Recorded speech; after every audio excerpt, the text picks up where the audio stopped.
할렐루야. 오늘은 창세기 2장 10절에서 14절 말씀을 본문으로 에덴 동산 강가로의 초대라는 제목으로 말씀의 은혜를 나누겠습니다. 폭염이 계속되고 있습니다. 코로나 바이러스로 참으로 어려운 상황인데 엎친 데 덮친 게 모르고 참으로 무더운 날씨가 연일 계속되고 있습니다. 휴가도 가지고 원하시고 생업에 수고가 많으신 사랑하시는 성도 여러분을 우리 하나님께서 오늘은 에덴 강가로 초대해 주십니다. 물은 생명의 근원입니다. 모든 동식물의 주성분도 물로 구성되어 있습니다. 성인의 경우 60%, 또 신생아의 경우 77%, 태아의 경우 97%가 물로 구성되어 있다고 합니다. 따라서 인간과 물은 결코 떼어낼 수 없는 밀접한 관계가 있는 것입니다. 마치 우리가 영적으로 물을 의미하는 하나님의 말씀을 따라서는 살 수 없는 것과 같습니다. 인류의 문명이 싹트기 시작한 곳을 보면 공통적으로 강을 주변에 두고 있었으며 한 국가나 큰 도시가 형성될 때에도 대부분 강을 중심으로 해서 발달했습니다. 우리 서울만 봐도 저렇게 한강이 흐르고 있는 것을 볼 수가 있죠. 우리는 인류 문명이 네 강을 중심으로 4대 문명이 형성됐다고 배웠습니다. 나일 강은 이집트 문명을 낳았습니다. 티그리스 유브라테스 강은 메소포타미아 문명을 낳았고, 인더스 강은 인더스 문명을 낳고, 항하 강은 항하 문명, 즉 중국 문명을 낳은 것이 그것입니다. 강은 참으로 인간에게 소중합니다. 남아메리카에는 길이 약 6,400km에 이르는 세계에서 두 번째로 길고 큰 아마존 강이 있습니다. 이 강 유역의 밀림은 지구 전체 산소 공급의 20%를 차지하고 있다고 합니다. 그런데 무분별한 벌채와 개발로 인해서 향후 50년이 지나면 아마존 밀림의 80%가 사라질 것이라 라고 말하고 있습니다. 그 결과는 끔찍한 자연재앙으로 이어질 거라고 학자들은 말하고 있습니다. 하나님께서는 처음 사람을 창조하시고 에덴 동산에 살게 하셨습니다. 처음 사람에게 하나님께서 축복 주신 에덴 동산은 어떤 동산이었습니까?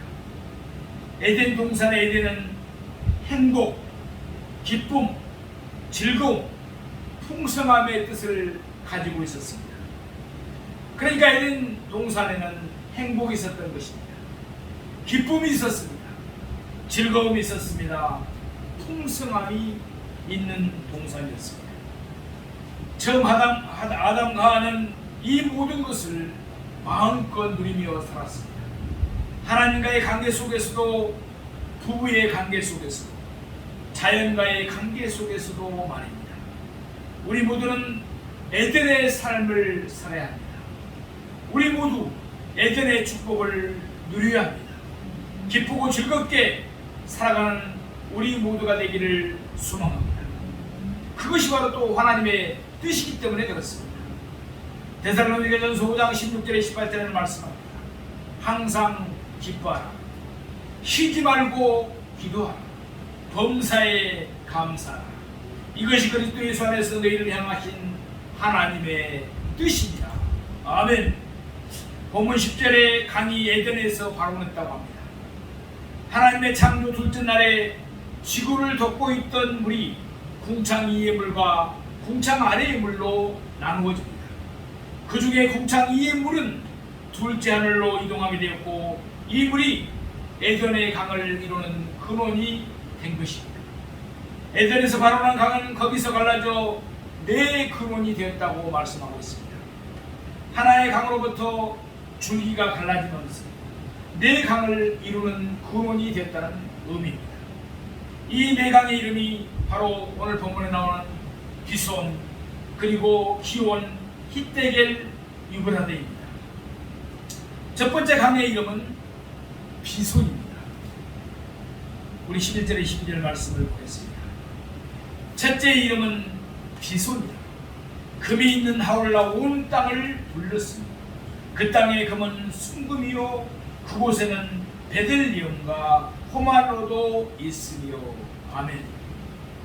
비손이란 부요, 풍요를 뜻합니다. 아주 물이 풍부하고 넘치는 강이라는 뜻입니다. 베들리엄은 진주이고 호마노는 보석입니다. 영적 생활에는 반드시 풍요가 있어야 하는 것입니다. 요한 3서 2절에 보면 사랑하는 자여 내 영혼이 잘된 같이 내가 범사에 잘되고 강건하기를 강구하노라. 아멘. 영적 생활에 부유가 있을 때 다른 모든 부유가 하나님으로부터 내게 허락되는 줄로 믿습니다. 그럼 우리는 영혼이 먼저 잘돼야 됩니다.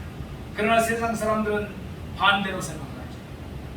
건강하면 모든 것이 잘 된다고 생각합니다. 그러나 우리는 그렇지 않습니다. 영혼이 잘 돼야 범사가 잘 될 줄로 믿습니다. 그렇습니다. 요즘 우울증으로 시달리는 사람들, 정신적으로 시달리는 사람들이 너무나 많은 시대를 우리가 살고 있습니다. 그런데 의사들도 그런 이야기 하죠.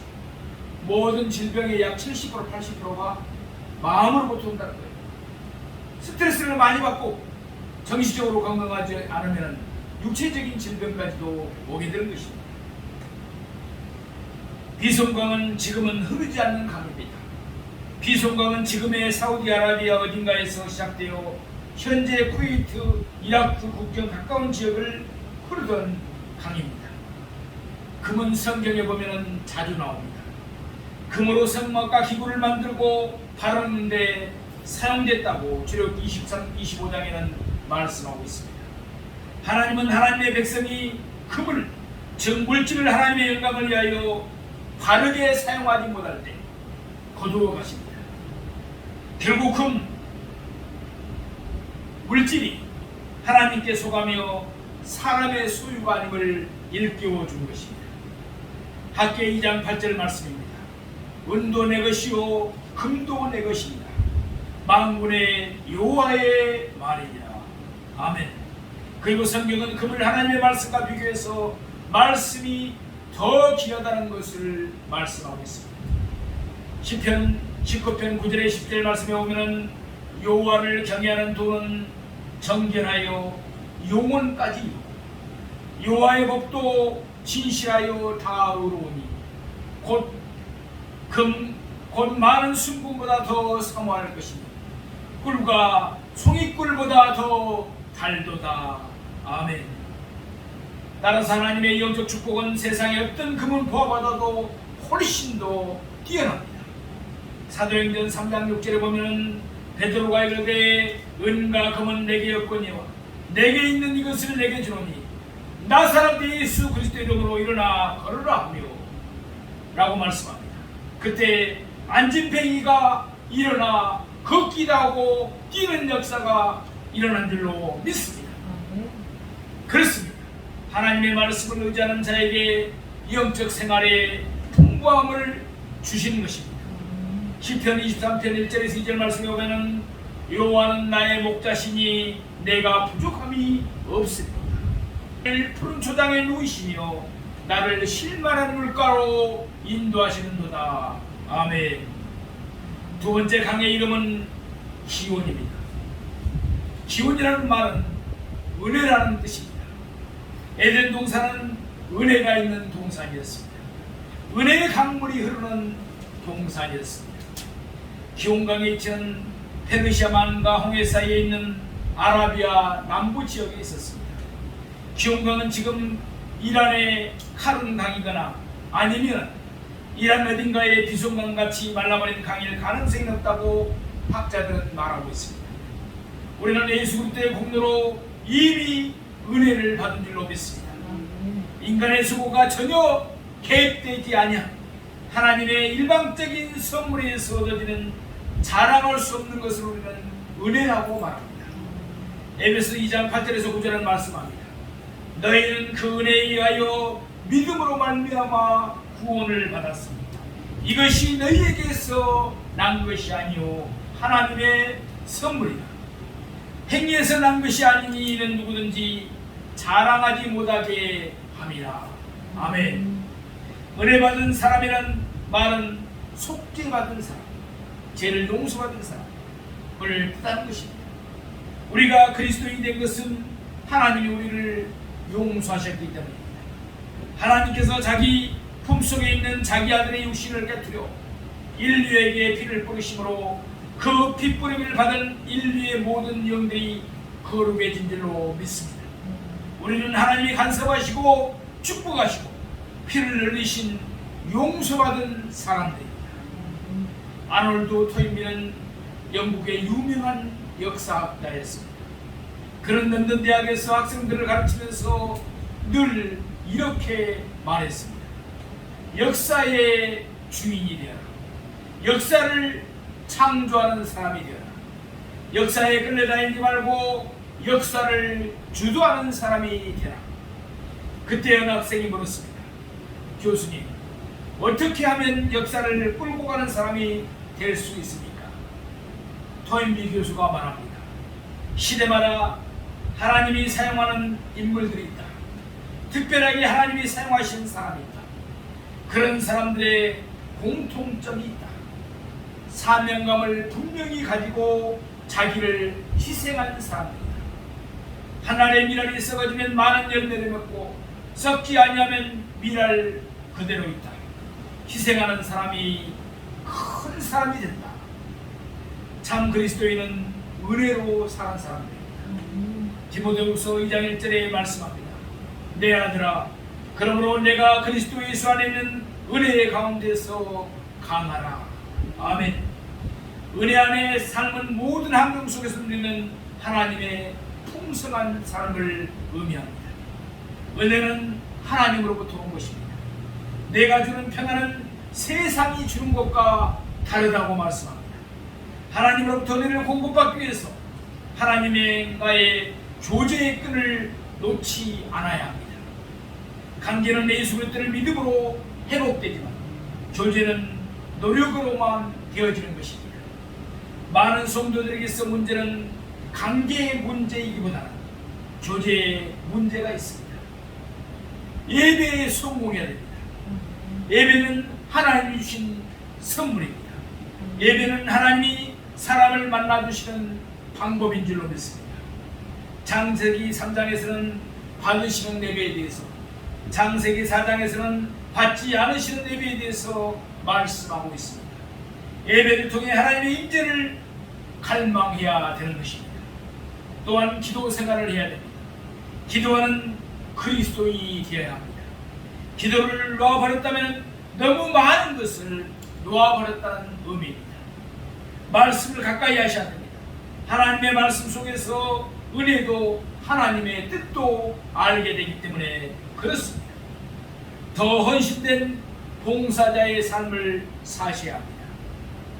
은혜 안에서 승리하는 사람은 더 큰 은혜를 체험한 사람이 아닙니다. 더 헌신된 사람들인 것입니다. 헌신이 헌신되지 못하면 은혜가 지속될 수가 없기 때문에 그렇습니다. 복음에 증인된 삶, 전도자의 삶을 사는 우리가 되어야 됩니다. 또 다른 나에게 복음을 전하는 것입니다. 하나님 은혜는 예배를 통해, 기도를 통해, 말씀을 통해, 봉사와 헌신을 통해, 전도를 통해 더 큰 은혜를 잊게 되는 줄로 믿습니다. 세 번째 강의 이름은 십대결이 무슨 일을 하더라도 결실이 있는 사람이 있습니다. 4대 강 중 제일 큰 강이고 아수르 동표를 흘러서 페르시아만에 들어갑니다. 오늘날의 티그리스 강을 말합니다. 그렇다면 어떤 사람이 결실을 할 수 있을까요? 첫 번째, 하나님의 능력을 빌렸으면 결실을 할 수가 있습니다. 인간의 힘에는 한계가 있습니다. 인간의 힘은 아무리 발버둥 쳐도 인간의 힘일 뿐입니다. 그러나 하나님은 무한하신 분이십니다. 전지전능하신 분이십니다. 그렇게 결실하는 사람들은 하나님의 무한한 능력을 빌려 쓸 줄 아는 사람들입니다. 빌립보서 4장 13절은 말합니다. 내게 능력 주시는 자 안에서 내가 모든 것을 할 수 있느니라. 아멘. 스가랴서 4장 6절은 말합니다. 만군의 여호와께서 말씀하시되 이는 힘으로 되지 아니하고 능력으로 되지 아니하고 오직 나의 영으로 되느니라. 아멘. 우리가 베드로를 잘 알고 있습니다. 자기 힘으로 그물을 밤새도록 내렸습니다. 그러나 단 한 마리 고기도 잡지 못했습니다. 그러나 예수님께서 오셔서 말씀하셨습니다. 베드로야, 깊은 곳에 그물을 내려 고기를 잡아라. 베드로는 깊은 곳에 그물을 내렸습니다. 얼마나 고기가 많이 잡혔는지 그물이 찢어질 정도였습니다. 두 번째, 말씀에 의지하면 결실할 수가 있습니다. 예수님께서 결실하기보다는 이유를 이렇게 말씀하셨습니다. 마태복음 13장 22절에서 23절에 보면 나오는 말씀입니다. 가시떨기에 뿌리였다는 것은 말씀을 들으나 세상의 염려와 재리의 유혹에 말씀이 막혀 결실치 못하는 자. 좋은 땅에 뿌리였다는 것은 말씀을 듣고 깨닫는 자는 결실하여 혹 100배, 혹 60배, 혹 30배가 되느니라. 아멘. 방금 언급한 대로 베드로는 예수님이 깊은 곳에 그물을 내려 고기를 잡으라고 하였을 때 말했습니다.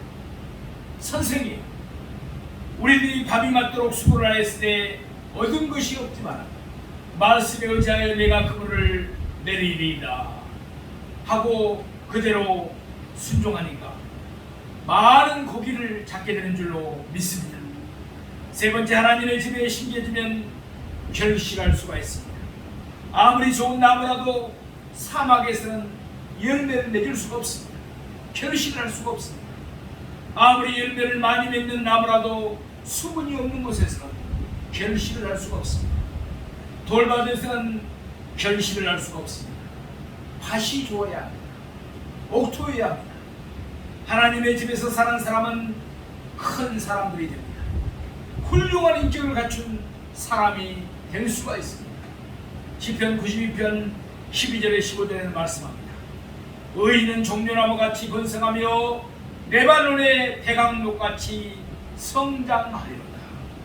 이는 여호와의 집에 심겼음이며 우리 하나님의 뜰 안에서 번성하리로다. 그런 늙어서 여전히 결실하여 진액이 풍족하고 빛이 청정하니 여호와의 정직하심과 나의 바위 되심과 그에게는 불의가 없으니 선포되리로다. 아멘. 네 번째, 수고하여야 결실할 수가 있습니다. 눈물을 뿌리며 씨를 뿌리는 자는 기쁨의 잔을 거두게 될 것입니다. 열심히 수고하는데 왜 결실이 없겠습니까? 시편 126편 5절에서 6절을 말씀합니다. 눈물을 흘리며 씨를 뿌리는 자는 기쁨으로 거두리로다. 울며 씨를 뿌리러 나가는 자는 반드시 기쁨으로 그 곡식단을 가지고 돌아오리로다. 아멘. 마지막으로 나무에 붙어있는 가지의 삶이야 결실할 수가 있습니다. 요한복음 15장 5절은 말씀합니다. 나는 포도나무요 너희는 가지라. 그가 내 안에 내가 그 안에 가면 사람이 열매를 많이 맺나니 나를 떠나서는 너희가 아무것도 할 수 없습니다. 아멘. 포도나무는 예수님이십니다. 우리는 예수님께 붙어있는 가지들입니다. 예수님 안에 있는 성도입니다. 열매는 가지에서 맺어지는 것입니다. 또한 가지는 나무에 붙어 있어야 합니다. 이것은 예수님 중심의 신앙을 말씀합니다. 복음 중심의 신앙을 말씀합니다. 요한복음 15장 7절을 보면은 너희가 내 안에 가고 내 말이 너희 안에 가면 무엇이든지 원하는 대로 구하라. 그리하면 이루리라. 아멘. 포로 신세이면서도 하나님의 백성임을 포기하지 않고 왕의 진리를 거절했던 사람, 사자굴 앞에서도 감사하고 기도를 포기하지 않았던 사람 누구입니까? 다니엘입니다. 그 다니엘이 계시받은 큰 강이 바로 히데겔 강이었습니다. 다니엘이 강가에서 큰 영감을 받았습니다. 그리고 새로운 생활이 시작된 줄로 믿습니다. 다니엘 10장 4절에서 6절 말씀입니다.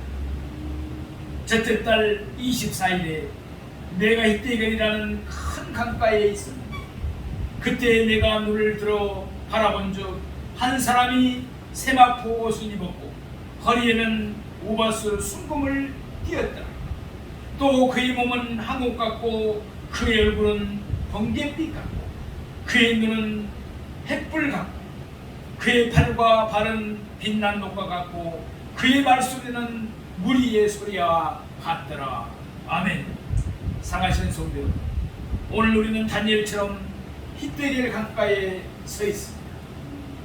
올 가을에는 코로나 바이러스 상황을 이기고 하늘문이 열려 가정의 사업의 꿈에 결실이 있기를 축복합니다. 우리 모두 주 안에서 30배, 60배, 100배의 결실이 있는 계절이 되기를 소망합니다. 네 번째 강의 이름은 유브라데입니다. 유브라데라고 하는 말은 능력이라는 뜻입니다.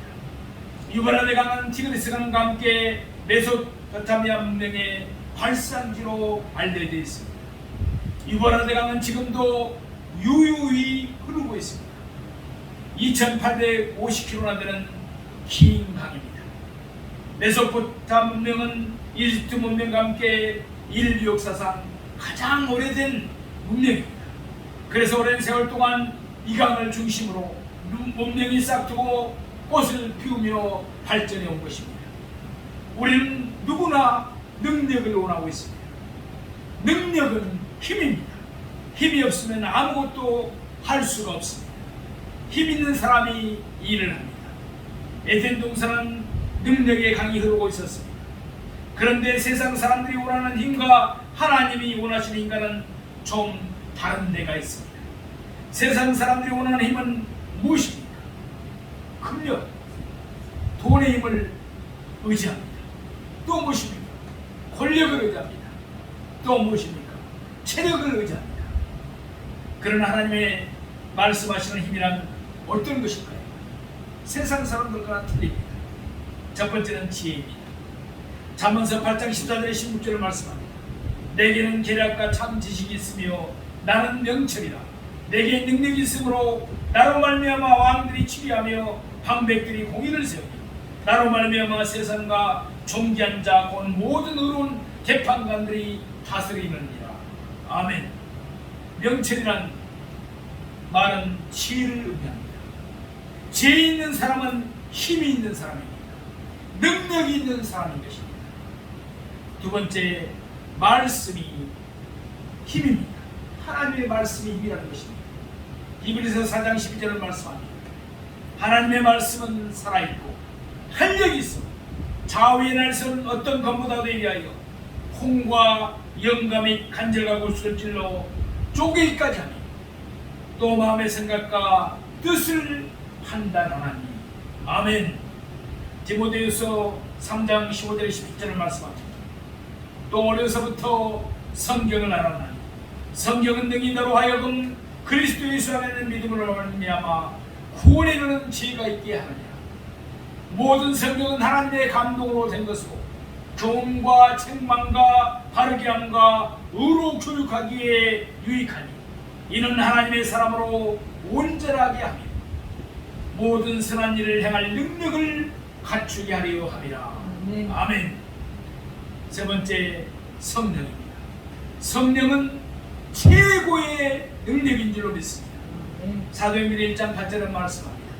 오직 성령이 너희에게 임하시면 너희가 권능을 받고 예루살렘과 온 유대와 사마리아 땅끝까지 이르러 내 증인이 되리라 하시니라.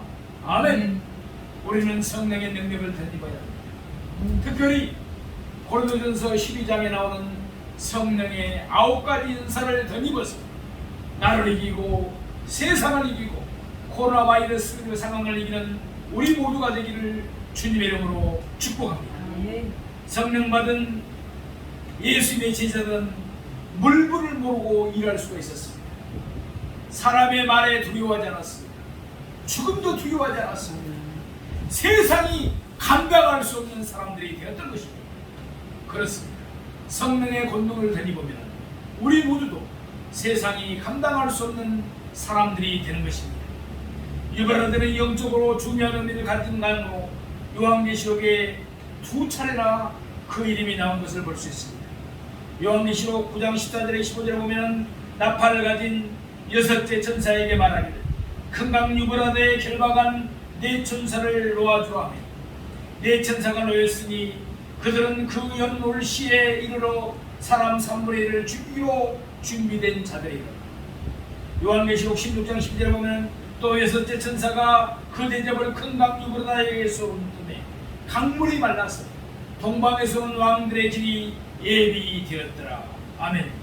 이 사건들은 우리 믿는 하나님의 자녀들이 공중에 강림하시는 주님을 맞아 추거되고 하늘로 끌려 올려가고 공중에서 7년 혼인잔치를 하는 동안 이 땅에서 일어날 일들에 대한 내용들인 것입니다. 교회의 능력이 있고 가정의 능력이 있고 성도들에게 능력이 있어야 하는 것입니다. 정말 초대교회 성도들은 모일 때마다 감사함으로 능력을 위해 기도했습니다. 사도행전 4장 28절에 31절에 보면 하나님의 권능과 뜻대로 이루려고 예정하신 그것을 행하여 이 성에 모였나이다. 주여 이제도 그들의 이어밤을 굽어보시옵고 또 종들에 하여금 담대히 하나님의 말씀을 전하게 하여 주시오며 손을 내밀어 병을 낫게 하옵시고 표적과 기사가 거룩한 종 예수 이름으로 이루어지게 하옵소서 하더라. 빌기를 다음에 모인 곳이 진동하더니 무리가 다 성령이 충만하여 담대히 하나님의 말씀을 전하니라. 아멘. 하나님 우리에게 성령의 권능을 주셔서 병든 자에게 술을 건져 낫게 하여 주시옵소서. 곧 기사와 표적이 거룩한 종 예수 이름으로 이루어지게 하옵소서. 항상 그렇게 기도했던 것입니다. 주님의 은총과 기도로 그들은 초대교회에서 강력한 성령의 역사와 함께 하나님의 영광이 나타났던 것입니다. 우리 교회는 사도행전의 초대교회처럼 주보 천년에 써진 대로 살아있는 하나님의 말씀과 성령이 나타나신 교회인 줄로 믿습니다. 이게 바로 우리 교회의 평생 표현입니다. 하나님의 살아있는 말씀이 진리의 말씀이 바로 선포되는 교회가 되기를 원합니다. 초대교회처럼 성령의 나타나심이 있으므로 이 시대에 치유받지 못한 많은 병자들 이곳을 통해서 치유받는 교회가 되기를 소망합니다. 영적으로 눌려서 마귀에 붙잡힌 자들이 이곳을 통해서 예수 이름으로 마귀가 쫓겨나고 해방되고 자유함을 얻는 우리 교회인 줄로 믿습니다. 사랑하시는 성도 여러분, 에덴 동산의 네 강의 네 종류의 강이 우리 모두의 심령에 흐르기를 원합니다. 그리고 우리의 가정과 직장과 사업체에도 흐르게 되기를 원합니다. 그래서 우리 심령 동산을 적시고 온 세상을 적시는 놀라운 은혜의 역사를 경험하는 성도님들이 다 되시기를 주님의 이름으로 축원드립니다.